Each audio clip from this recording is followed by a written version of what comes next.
Hey everyone, my name is Riley and this video is a complete tutorial on Zoho CRM. This video will contain all of the information that you need to know when first using Zoho CRM in a simple and easy to follow way. If you do not yet have a Zoho CRM account and you would like to claim a free trial, you can do so using the first link down in the description. Once you click on that link, you will be taken over to this page right here, and this is where we can sign up for a free trial with Zoho CRM.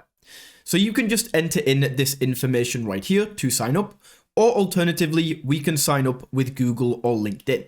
Once you have signed up, it's then going to ask us for a company name and a phone number. We can then choose if we want to load sample data. Now, when you are going through and doing this, I would recommend turning this off so you don't have a load of sample data interfering with your real CRM data. However, to show you in this tutorial, it makes it much easier if I have sample data in here. Next, we can click on Get Started. And then in this kind of tutorial section right here, we can just skip out of this as this video is going to contain everything. Just like that, we now have our Zoho CRM account and we are now on the homepage. In the homepage, this is going to give us a dashboard and effectively an entire at a glance overview of the entire CRM. In here, we have things like current open deals, untouched deals, open tasks, any meetings that you have, today's leads, so any leads that have came in specifically today, any deals that should be closing this month, and then pipeline deals by stage. This entire area is completely customizable, and we can delete certain sections by simply going to the section you would like to delete. For example, this section right here.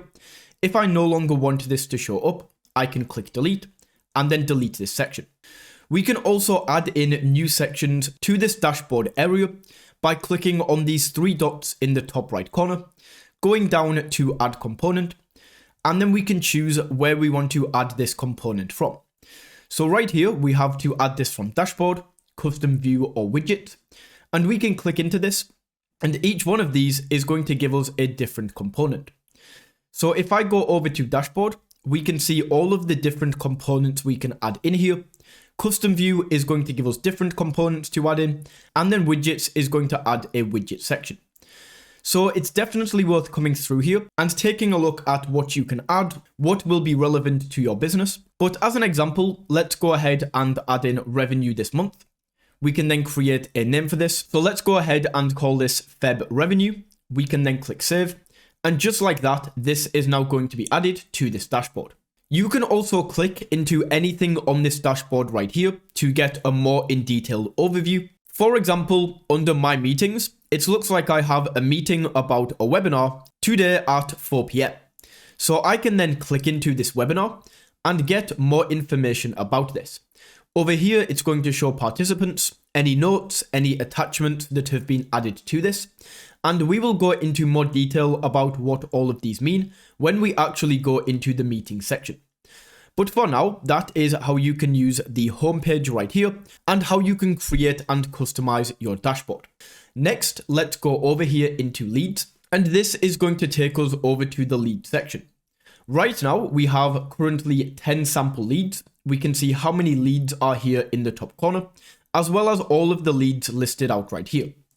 This is going to show us the name of the lead, the company that they work for, their email, their phone number, the lead source or where they came from, and also the lead owner. We can also see on this left-hand side any upcoming tasks that are relevant to this lead. For example, with Karasa Kidman right here, we have a seminar coming up with her today. With Felix, we can hover over this and see we have a CRM webinar. This is also today. And then with Michael on the 12th of February, we need to help him register for upcoming webinars. We can also create new leads and add them to this menu by clicking on this Create Lead button in the top right corner. This is going to load up the lead area where we can input things like the lead owner. So right now, this is just going to be me as I have not yet added any other team members, but any team members that you have added to Zoho are going to show up here, and you can set them to be the lead owner. We can also enter the name of this lead. So let's call this person Harry. And then we can also select a title before this. We can then add in the customer's email, a fax, any websites that are related to them, the current lead status. So right here, we can click into this drop-down menu and choose from any of these statuses. I'm going to select Harry as not contacted. Over here, we can select a company that Harry works for. So let's say that Harry works for Google. We can then enter in Harry's last name, a title, a phone number, mobile number. We can add in the lead source. So once again, we have all of these different drop-downs right here that we can add in the lead source for. I can say that Harry came from a cold call in this example. We can then also add an industry if you would like to do so. Annual revenue for this company, so let's just say 100,000. We can add a rating, so we can choose acquired, active, market filled, project cancelled, or shut down. Let's go for active. Email opt-out is secondary email, and then also Twitter. Scrolling down, we can add some additional information, such as address information, where they live or where the company is, and any additional description that we want to add, we can select here. Once you have created this contact, you can also add a lead image, but let's go ahead and save this. This lead is now going to be created. So let's back out to the main dashboard, and then let's make this show more than 10 records per page. Let's set this to 50. And as we can see, Harry is now going to show up right here as he is a lead that I just added. With any of these leads, we can also click into the lead to get more information, and it's going to bring up the main lead dashboard. Down here, we can see things such as the main information, any additional information about this lead that we have added, address information, any notes that we want to add. So in here, I can maybe say with Felix is likely to close, make sure to follow up weekly. I can then click save, and then the rest of my team are able to see this. We can add in any attachments down here, any products that he is particularly interested in. Now, right now, we do not yet have any products added, but when we get to the product section, we can add particular products that this lead is interested in. Down here, we have open activities, where we can see any activities that are upcoming with this lead. In this example, we have an open meeting that is scheduled on the 9th of February between 12 to 1 p.m. and this meeting is going to be taken with me.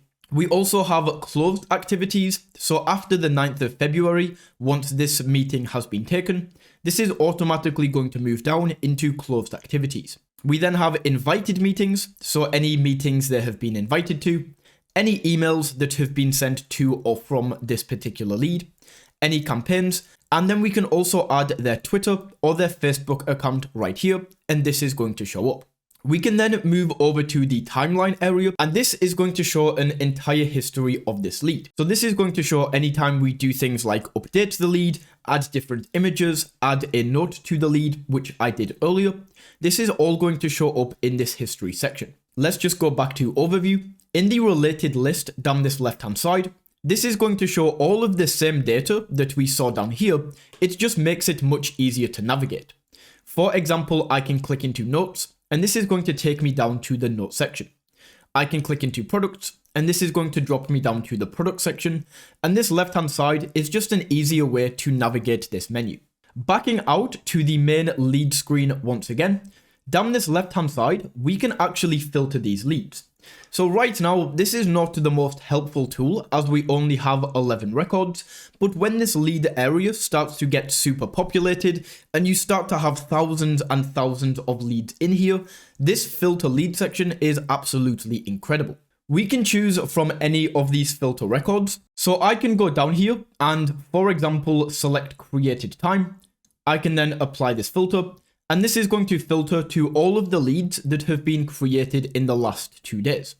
Now, because this is sample content and they have all been created today, of course, this is not going to make a difference, but that is just how you can use this filter by section. And we can filter by everything that you can see here, including first name, email opt-out, any email addresses we are looking for. And this is a super cool tool that you can use. You can also import leads from another CRM that you are using or even a spreadsheet by simply going up to create lead, clicking on this drop down menu, and then in here we can import leads. From here, we can then drop in a CSV or XLSX file. We can drop this in right here, and that is going to automatically populate the leads from a spreadsheet. Alternatively, if we are coming from another CRM, we can simply select this right here, select the CRM that we are importing these leads from. We can then click next, and then Zoho will give you a step-by-step walkthrough on exactly how to import these leads, depending on which CRM you are coming from. Next, let's go over to contacts. Now, what you will notice is the leads and contact section are very similar. They look the same, we have the same leads, we have account names, emails. So what is the difference between contacts and leads? In the leads area, this is essentially absolutely any lead, and this can get very full, and this is just full of any lead. There's no real requirements here.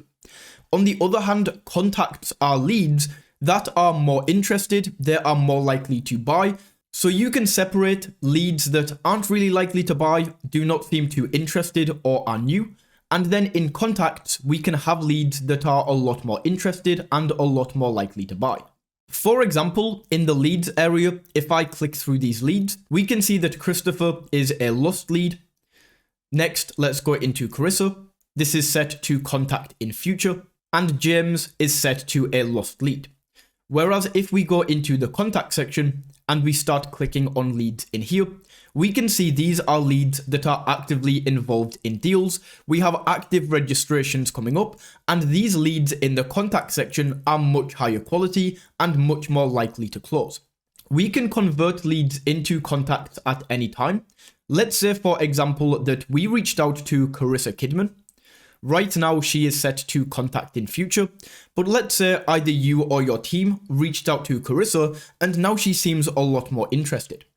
What we can do is go up to convert in this top right corner, and in here, we can create a new deal for this account. Now, let's say that in this example, I am running a marketing agency. We reached out to Carissa and she is potentially interested in becoming a client. So in here, we can set the amount. Let's say we charge $10,000 for this service. The deal name we can leave as the company, as that is going to be much easier. We can then set a potential closing date. Let's say this is Friday the 23rd. We can also set a stage right here from all of these different stages. So let's say right now this is proposal/price quote. We can then choose a campaign source, a contact role. So let's set Carissa to a decision maker, and then we can click on convert. Just like that, this lead has now been converted.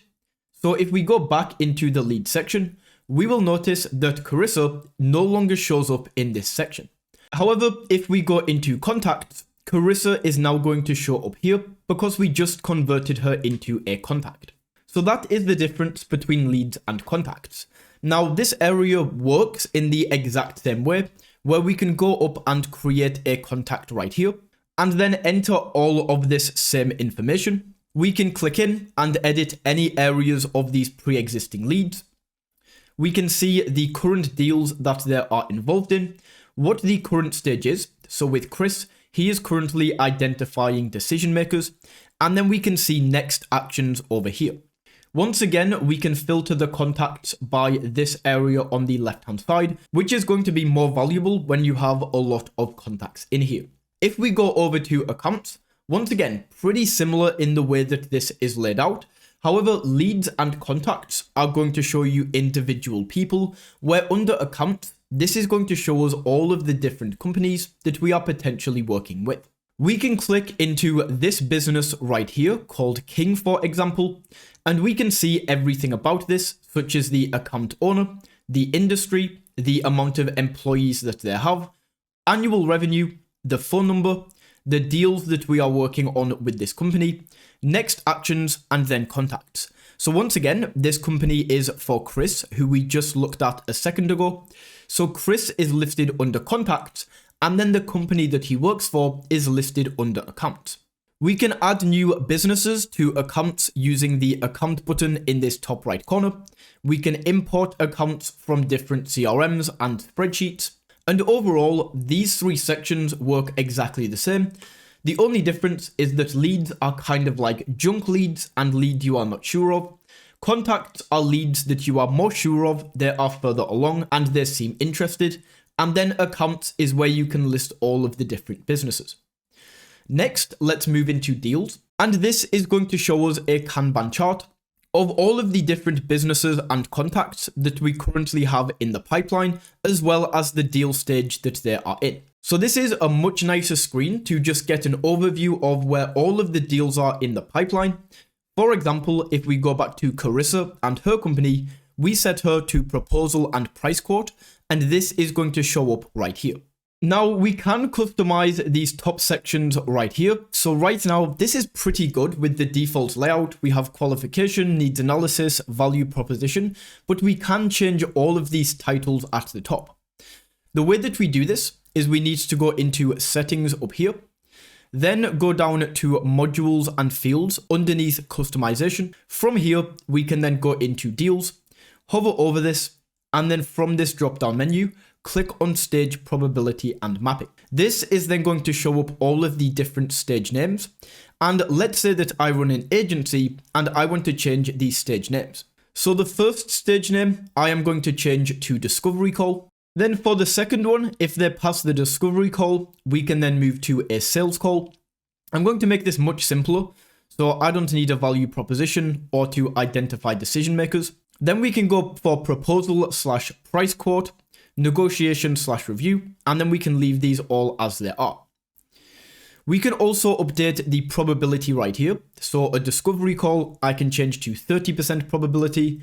Then let's go for 50. And once all of these are saved and changed, we can then click on save. And if we now go back into the deals area, this is all going to be updated with what I just inputted.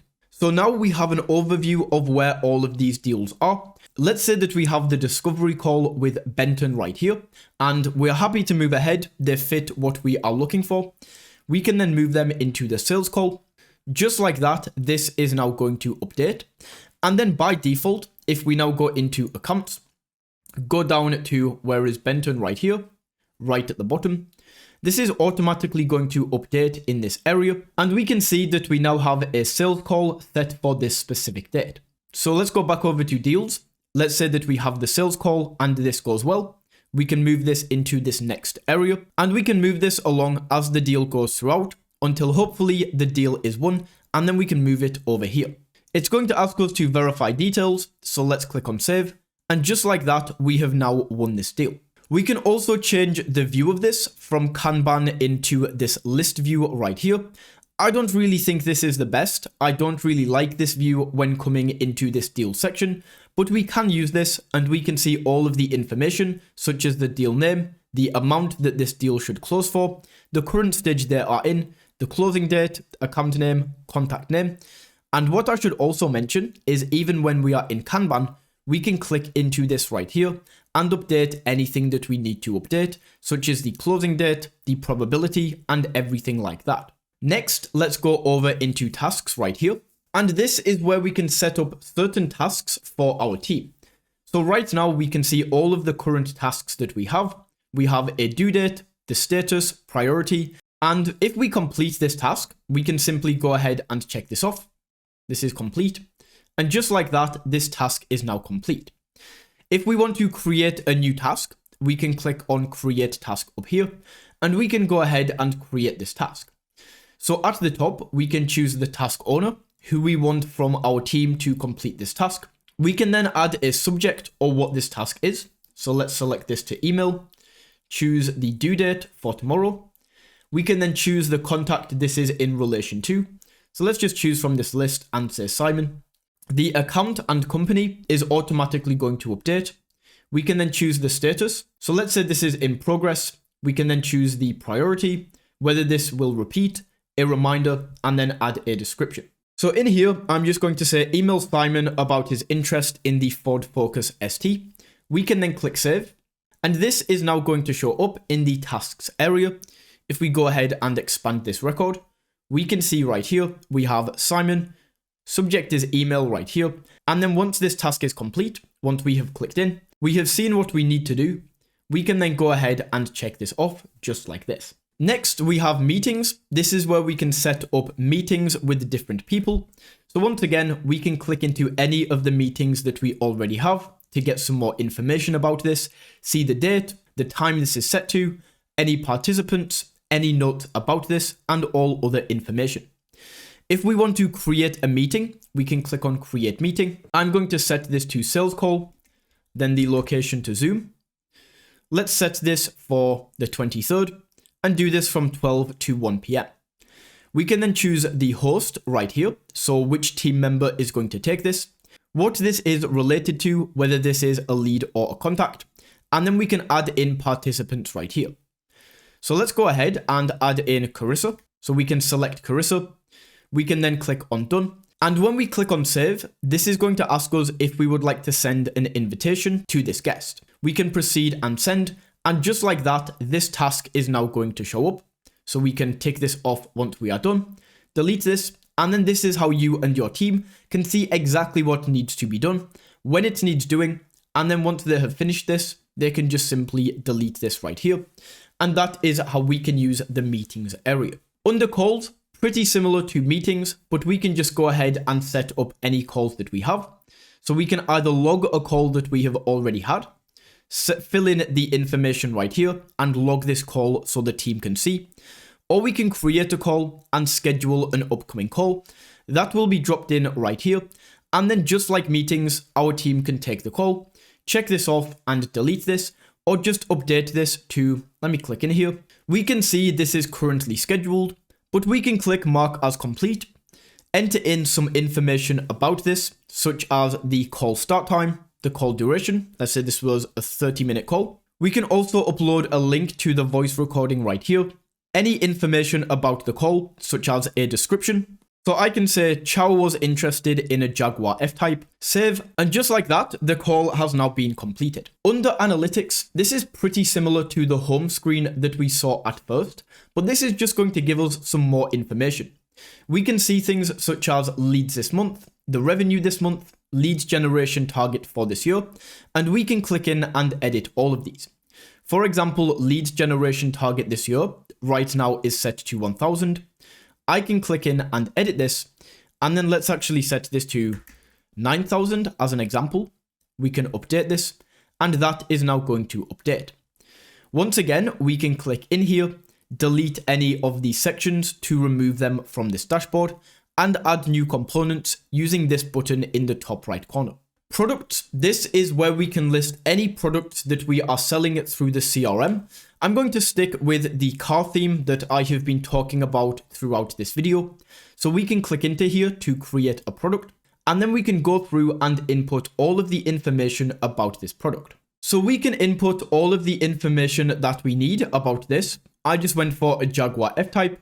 We can hit save, and this product is now going to be added. What this means is we can now go back to different contacts and accounts, and we can add people who are interested in this particular product. If we go down to the product section on this left-hand side, I can add in a product right here and select the product they are interested in.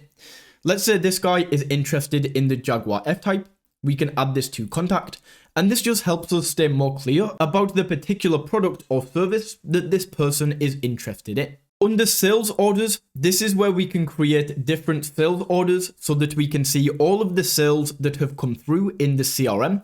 Very simple to do this. We can just click into create sales order, fill out all of the information right here, and then we can create this sales order. And this menu is going to help us stay on track of all of the sales that we have made. Under services, this is where we can add in different services that we sell, very similar to the product section. However, this is where we can add in services. So we can first of all click into this. We need to configure the business hours in here, but then we can set up services just the same as products and then link these and tag these to different leads and accounts. The final thing that I want to show you in this Zoho CRM tutorial is just some backend settings that are important, and most importantly, how you can add other team members to your team. So all we need to do is click into this settings area right here. To add new users and team members to your team, just click into users, and in here we can go ahead and add users. In here, we can enter in the team member's name. So let's call this guy Harry Coulson. We can then enter in their email, their role. So let's just set this as a manager. Then a profile, whether they have administrator access. This is just going to give them more permissions or standard. And then as soon as we click save, This is going to send this person an email. They click through, set up a Zoho CRM account, and then they will be automatically added to your team. We also have some other backend settings that we can set up. We can go into personal settings and you can add a profile picture, change your name, your email address, change the theme and how the dashboard looks. We can also set up company settings so you can enter in information about your company, the email address for your company, the phone number, any fax information, URLs. You can add in business hours up here. So super important to set all of this up here, add the business hours before you even jump into Zoho CRM and actually start using this. So that is my complete tutorial on Zoho CRM. If you found this video valuable, don't forget to smash that like button and tap that subscribe button. And until next time, take it easy.